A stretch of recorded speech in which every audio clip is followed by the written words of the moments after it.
The level of, it is a circus out here. And when we have conversations like we just started like 8 minutes ago, and we start really digging in deep on what we're watching and witnessing with this republic, it gets quiet. All y'all want to make hashtag Melania Trump quotes and all that, hashtag jokey, ha, ha, ha, giggle, soft shoe, step, fetch. But you are seeing the agenda. You are hearing the intention. You are hearing the way people have been programmed socially here in America to think. And I know we want to laugh to keep from crying, because I do it too. You want to turn it into a joke because you want to believe that where you live, this isn't happening. But guess what, ladies and gentlemen? It is. And I could open up the phone lines right now with people who are okay with it, are still voting for Trump. I would be interested. That listen to Hot 97, enjoy this music, these artists, be at the shows, walk the hallways. Yeah, it's sad, but yeah. Your president, Trump, his wife, he's okay with her being an immigrant, but don't want Mexicans coming in and wants to outlaw Muslims. Wants to paint them a picture like all of them are the problem. But your wife only got here in 1996. Oh, but she's white, so it's good. That's where it's at. And the anger that you see, is really based on some white men feeling like their country is being taken from them, and that all the brown people and non-Christians should know their place. Yo, it's crazy out here.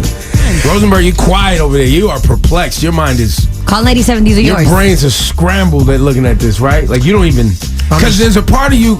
Because, like, I told you earlier that I feel like we're being trolled. Like, I have to take it as a troll. I have to assume that they knew they were stealing Michelle Obama's speech. They knew what was happening. They knew what was going to happen today. They knew it was going to be everywhere. They knew people would be talking about it. And all the attention would be on the Republican National Convention. And then it would drive ratings for all of these outlets and websites that carry the content, right? So it would drive metrics and ratings, and then advertisers would advertise their products against it. I know. People would make money. You see what I'm saying? You got to look for the whole play. Sometimes I think your conspiracy is like too deep. I just think there's too many pieces at play. You could be right. It could just be people are bad. As my co-host Don LaGreca says on the Michael K. Show, sometimes the answer is just bad guy.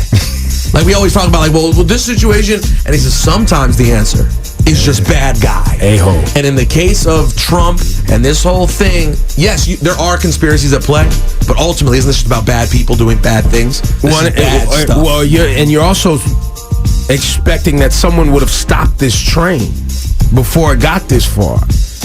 And instead what they did was pile on because it's moving. And so the essence of the bad guy you speak of are all of these individuals that are allowing all of this hate speech to happen. And so what you're saying to me is all of these people are bad people. And this hate speech, which is at the root of America and our fabric and our culture, is all bad. So now you are expecting, Rosenberg, that these individuals say the essence of our country is bad. No one's going to say that except me. Well, yeah, but it's a more complete thought than that. The essence of our country is bad and good. The only difference is we all acknowledge the good part, right?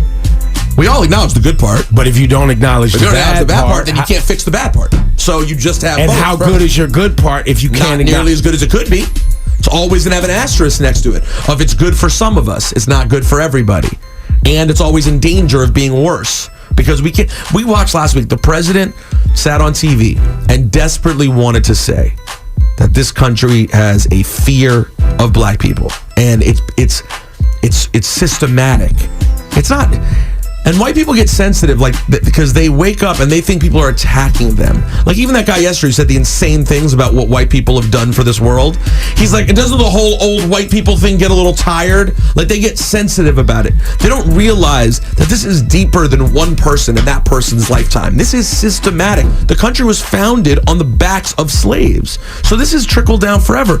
No one's coming out and saying to you, hey, you individual white person, it's your fault. You did this. It's a culture we live in. If we don't acknowledge it, we can't fix any of it. The police stuff, having a Republican nominee who looks like and acts like Donald Trump, it's all a result of the same thing, and we're seeing it explode at the same time. And as you predicted, is it coincidental that it happens at the end of the Obama presidency? Of course not.